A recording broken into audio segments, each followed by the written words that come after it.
Joe Milton is gone. I give you my reaction here on Patscast. Woke up this morning, saw the headline say Joe Milton's headed to the Lone Star State.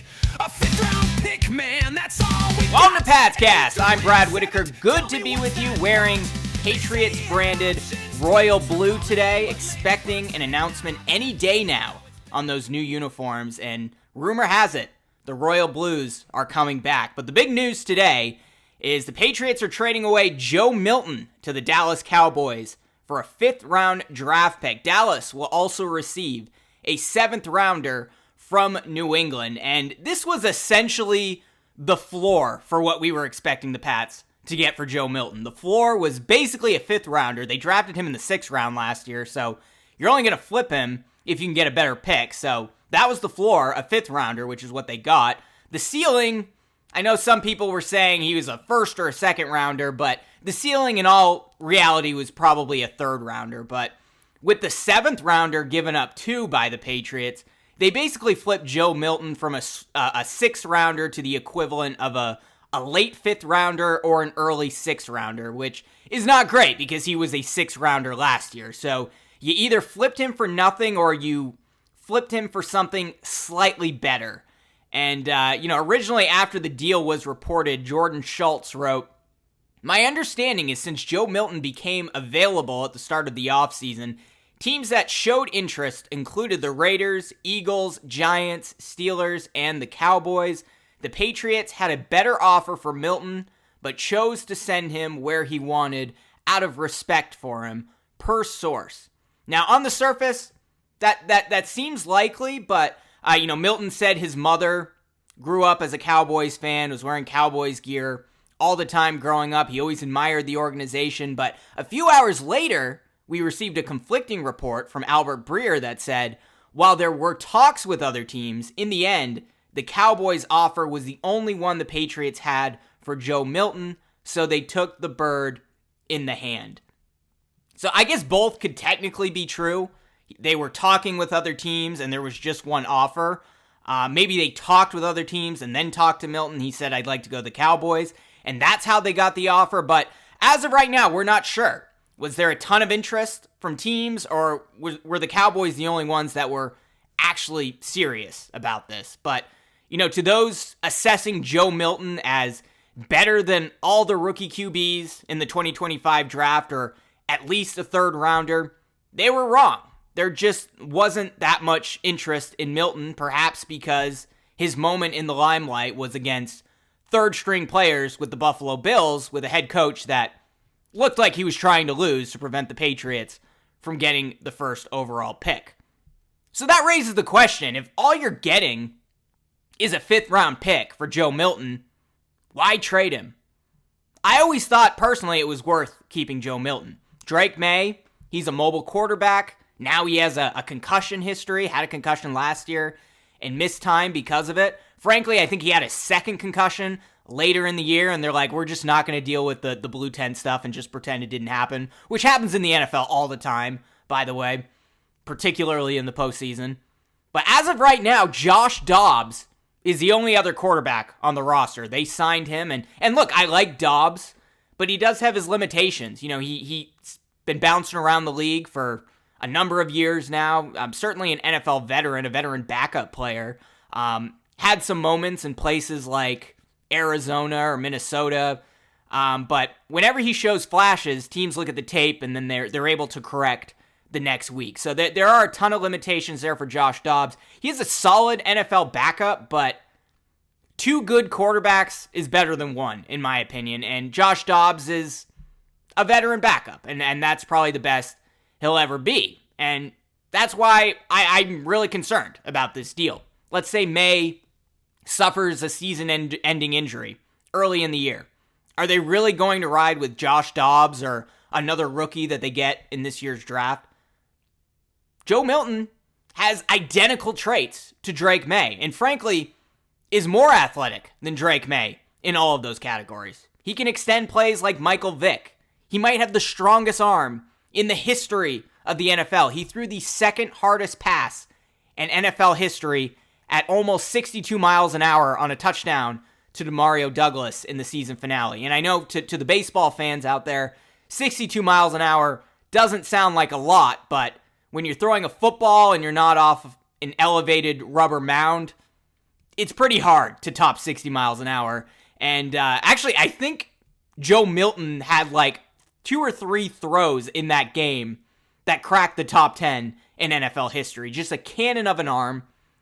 And, losing May, you could potentially have a seamless transition bringing in Joe Milton as your backup.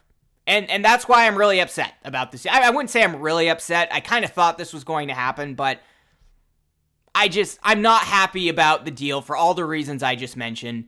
I think Drake May and Joe Milton are very similar quarterbacks. Drake May, obviously extremely athletic, but Joe Milton, one of the most athletic quarterbacks we've ever seen. He's up there in terms of athleticism with Lamar Jackson, with the way he can move around the field, with Josh Allen.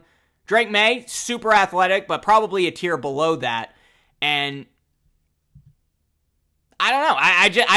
I think it was worth keeping him around for another year, and then in the chance that Drake May goes down, Drake May plays a full season, Joe Milton sitting on the bench, you're going to lose value that way.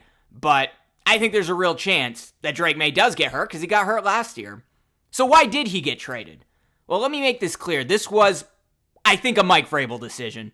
We know Elliott Wolf, he embraces the Packer way, which was coined by his father, Ron Wolf, and the Packer way loves the idea of an intense quarterback competition, regardless of how good your starter may be. And we saw that in Green Bay over the years with Brett Favre and Aaron Rodgers and Jordan Love. Jordan Love and a quarterback that they're going to draft this year or next year. It's probably going to happen again in Green Bay. That is the Packer way. That is Elliott Wolf's philosophy. I don't think Elliott Wolf wanted to get rid of Joe Milton. Before the trade, Daniel Rotman of Scouted, I believe it's Scouted. Most people say Scout D, but I think it's Scouted. But Daniel Rotman wrote, the Joe Milton draft pick was largely driven by Gerard Mayo, who was his primary advocate within the organization. With Mayo now gone, I wouldn't be surprised if the Patriots looked to move him for a day 3 pick. And that's exactly what they did. Savage Boston Sports, not official reporting there. I follow him because he's great with breaking news and thought-provoking conversations, but he knows the pulse of what's going on with the Patriots and does have some sources. He wrote, don't shoot the messenger, but hearing that Joe Milton made it known in the locker room that he thought he should be the Patriots' starting quarterback. Again, Savage Boston Sports, I don't think he considers himself a journalist. That's not official reporting, but it wouldn't surprise me at all because we've heard for months from official reports that Milton thinks very highly of himself. He thinks he is an NFL starter, and this is the first we've heard that he thinks he should have started for the Patriots, but we know that Milton thinks he's good enough right now to be an NFL starter. And look, frankly, Joe Milton may not be ready quite yet to be an NFL starter. I think it's iffy, but if you're having the conversation about ceiling, how can you not say he doesn't have the potential? That was a double negative there. How can you not say he has the potential to be a superstar with the traits that he has?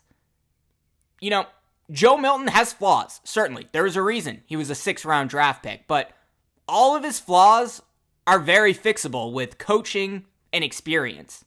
He telegraphs his passes. I know people that watch him at the University of Tennessee were very frustrated by that.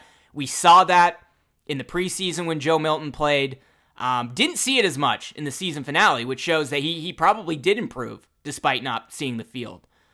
Sometimes he abandons the progression to use his legs, which most mobile quarterbacks do from time to time. Drake May has that problem at times. I think his biggest flaw, though, is he doesn't have a soft touch. Every throw is a fastball, whether he's throwing it 5 yards on a check down or if he's launching it 60 yards down the field. It's all topping 60 miles an hour with Joe Milton. So those are his flaws, but he has all the traits if he just gets the coaching on going through his progressions properly, which looked pretty damn good week 18 of the NFL season this year, stops telegraphing his passes, which he didn't do in that game. Maybe he did a little bit, but I missed it. and just improving on his soft touch on deep throws, which he has a long way to go there. But when you have the arm strength, it's just about practice and repetition and getting good at it. And he's pretty accurate, too, for a guy that throws the football that hard. Maybe not as accurate as Drake May. I know there were concerns about May's accuracy before he started the season, but May was extremely accurate, particularly on deep throws. But Joe Milton can hit the short, intermediate, and deep throws fairly accurately. I don't know. I think this was a move made by Vrabel for a number of reasons. I think first off, he's sending a message about ego, particularly if it's true that Joe Milton was telling teammates he thought he should start over Drake May. If that got around the organization, all the players knew about it. Mike Vrabel certainly would have heard about it, and maybe that's ultimately the reason why he made this decision, is to send a message to the rest of the team that, like, we're not going to tolerate this stuff. Maybe you could have gotten away with it last year. Maybe you could have gotten away with it in the final years of Bill Belichick where he just didn't care as much, but you're not going to get away with it here. That might be the message he's trying to send. We also know Mike Vrabel's trying to mold his own culture. He cut guys like Juwan Bentley, David Andrews. These guys are captains. Guys that I guarantee wouldn't have been cut if it were still Gerard Mayo with Elliott Wolf in the front office.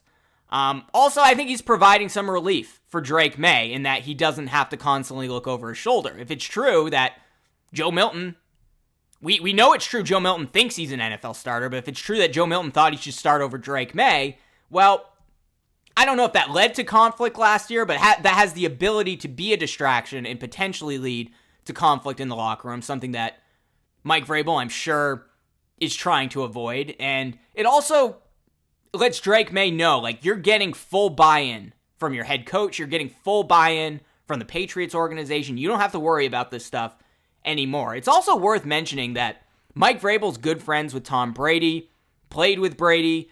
I'm sure Brady's talked with him about how he wasn't thrilled when Bill Belichick forced a competition between him and Jimmy Garoppolo after all that Brady had done and proved in New England.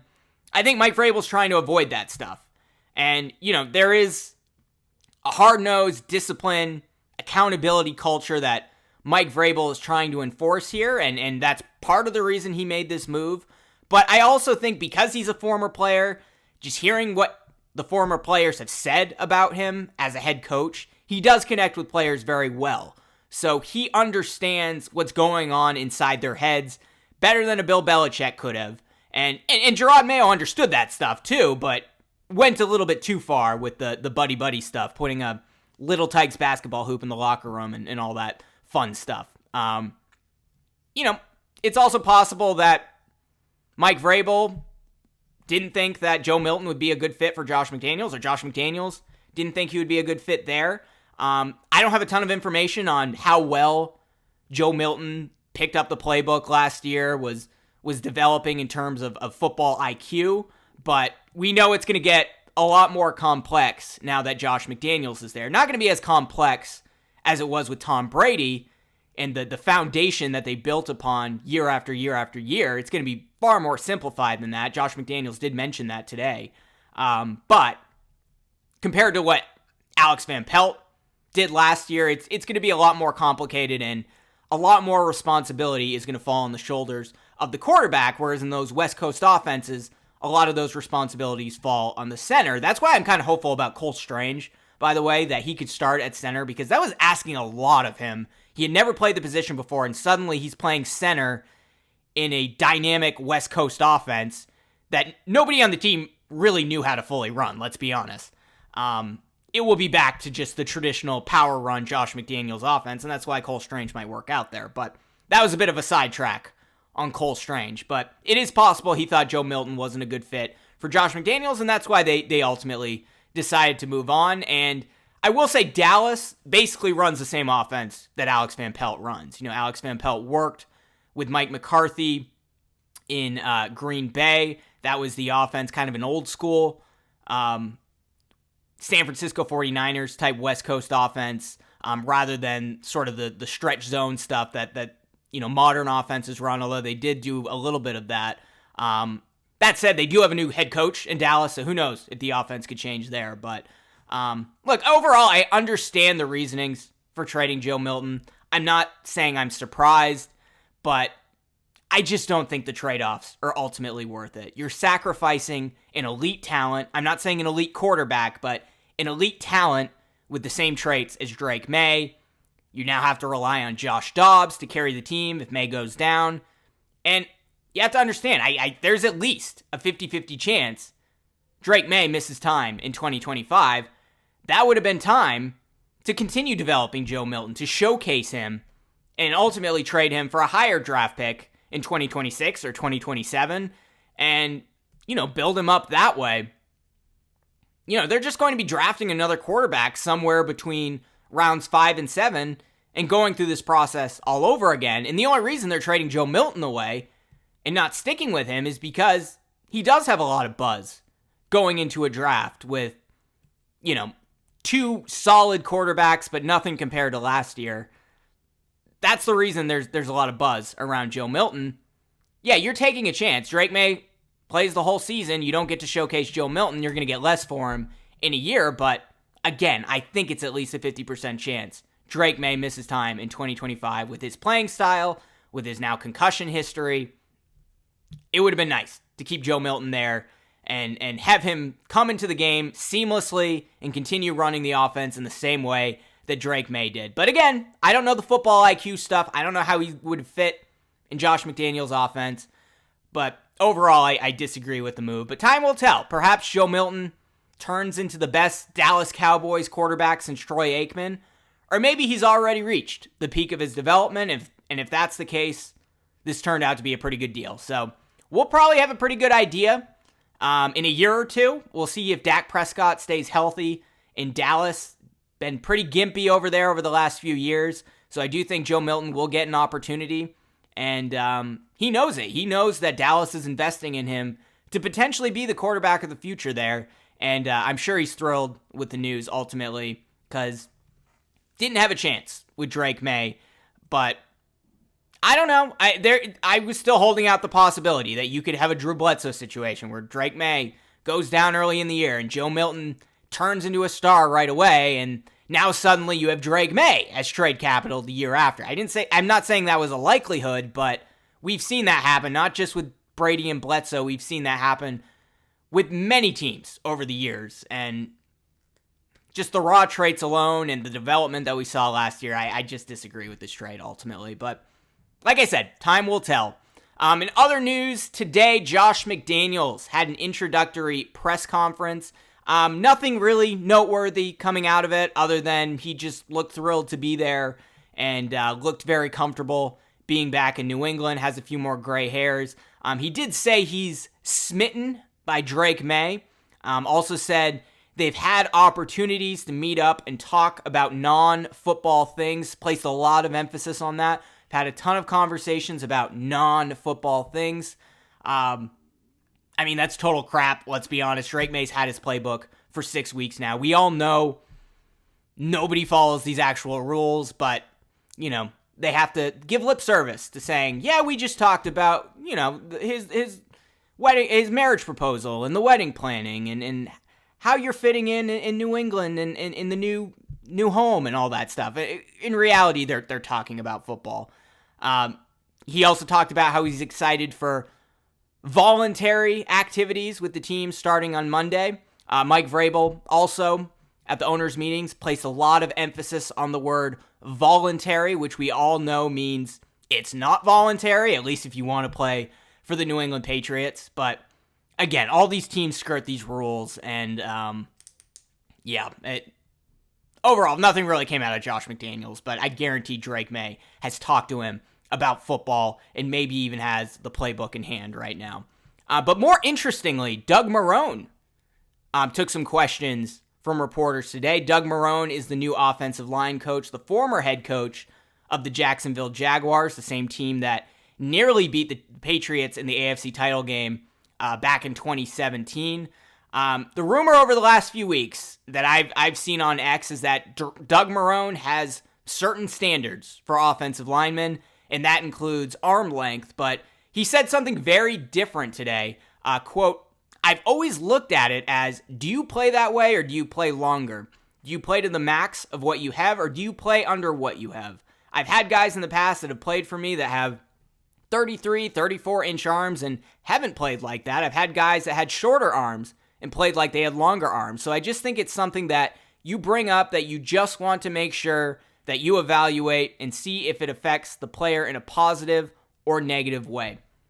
Long story short, if Mike Vrabel, Elliott Wolf and company value Doug Marrone's opinion, they are not out on Will Campbell. If anything, this highly increases the likelihood of them drafting Campbell, whether it's at 4th overall or a slight trade back in the first round. Marrone also added, he was asked about Will Campbell. He said, he's been obviously productive. I have not noticed it being an issue for him, talking about his arm length. So, Will Campbell, I think, as of right now, if I had to bet on who the Patriots will draft in the first round, would put my money on Will Campbell. I'm not going to make that bet because who knows? I am so lost on the draft at this point with the Travis Hunter and moving up and down, and we've talked about it on the podcast. And a month ago, it looked like the Patriots, or 2 weeks ago, it looked like the Patriots were going to get Travis Hunter. Last week, it looked like that there's no chance. This week, it looks like I've seen lots of mock drafts of Travis Hunter going to the Patriots, and it's the betting odds are kind of 50-50 there. So I don't know. It's swinging a bunch of ways. But the other guy to consider, if the Patriots are looking for their future left tackle, is Armin Membu. Now, Armin Membu, of course, is the right tackle for Mizzou, played his entire college career at right tackle, but the question is, could the Patriots draft him and help him transition from the right side to the far left side after failing to do so with Caden Wallace last year? Well, Marrone said that he coached Saints tackle Jamal Brown when Brown made the move from right tackle to the left side, and that earned him first-team All-Pro. Jamal Brown, I looked this up, I think he entered the league as a right tackle. They moved him over to left tackle, made the Pro Bowl, I think as a rookie, was eventually an All-Pro. Might have been an All-Pro as a rookie. Long story short there, the door is also open for Armin Membu. But here's the thing. Let's say the Patriots assess that they like Armin Membu better than Will Campbell. He's higher on their draft board, despite, the shorter height. He's the most athletic player in the draft, arguably the most athletic player in the draft. There's a bit of a debate between him and Josh Simmons. A bit short, but has the arm length. Tested amazingly at the scouting combine. Let's say they want Armin Membu, and they take him at 4th overall, or they trade back to 6 or 7 and draft Membu. I would not rule out them starting Armin Membu at right tackle, and then moving the veteran Morgan Moses, who they just signed, over to left tackle. Now, Membu, I got to look it up. I'm not sure how much he's played at left tackle throughout his NFL career, but historically and certainly recently, he is a right tackle. But he's also durable. He's smart. He's the type of guy that would be able to pick that up with all of his experience in the league, working with Doug Marrone and the veteran offensive line coaches that they have, which they have many on that staff, which is unusual. They tend to be young up-and-comers, not veteran offensive line coaches, certainly not former head coaches as your offensive line coach, which Doug Marrone is. They could do it. They could take Moses and say, look, you're probably not going to be as good at left tackle as you were at right tackle, but we know you're smart enough to make this transition. We have this Armin Membu guy who could potentially be a star right away at right tackle, and considering what we had last year on the left side, you are a tremendous upgrade at the position. And then, of course, we have Vidarian Lowe and the guy we drafted in the 4th or 5th round. I could really see that happening if the Patriots evaluate Armin Membu to be a better tackle and higher on their draft board than Will Campbell. But like I said, at this point in time, it is lying season. There are reports out there. Adam Schefter had reports years ago that said the San Francisco 49ers wanted to draft Mac Jones over Trey Lance. And we know what ended up happening there. It's around that same time of year that Adam Schefter had that report. So this is the time of year. It's always lying season up until the draft, but this is the time of year where there's just a plethora of lies across the NFL landscape being leaked to all the different NFL beat reporters and team reporters, you name it. They're all getting fake news because teams want to create incentives in certain places for teams to make trades or to not consider drafting a certain player, so he falls to them. As of right now, my prediction kind of stands. I think it's going to be Cam Ward, first overall to Tennessee. Abdul Carter, second overall to the Cleveland Browns, although I am way less confident about that based on recent reports that I've heard. It doesn't sound like the Browns are as interested as we thought. It does sound like they're going to get Kirk Cousins, so maybe they would consider Shedeur Sanders at second overall as a developmental piece, but if you're getting Cousins, that makes it less likely they draft a quarterback. But still sticking with Abdul Carter at number 2. And then number 3, I think the Giants, sadly, are going to take Travis Hunter after adding Jameis Winston and Russell Wilson. But that's where the conversation gets interesting, because Brian Daboll, to save his job, has every incentive to draft a young developing quarterback to learn behind those guys and at least create some confidence going forward so that he can keep his job for another year. So that's where it gets really interesting. And then the Patriots are at 4th overall. I think their first decision would be, if you can find a trade partner, trade back, take the best player available. If you can't, you take Will Campbell or Armin Membu. That's how I see it ultimately playing out. But let me know if you disagree. I'm curious to hear from you. Also, let me know what your thoughts are on the Joe Milton trade. You agree with me that the trade-offs aren't worth it and that he should have stuck around for another year in the chance that Drake May goes down, you have a seamless transition at quarterback? Or do you think this was the right move for culture reasons, or you're just not high on Joe Milton? Let me know in the comments below, and if you're watching on YouTube, be sure to subscribe to this channel, hit that notification bell, or subscribe if you're listening on Apple Podcasts or Spotify. Be sure to like this video as well on YouTube. But that's it for this episode of Patscast. We'll be back very soon with more New England Patriots coverage.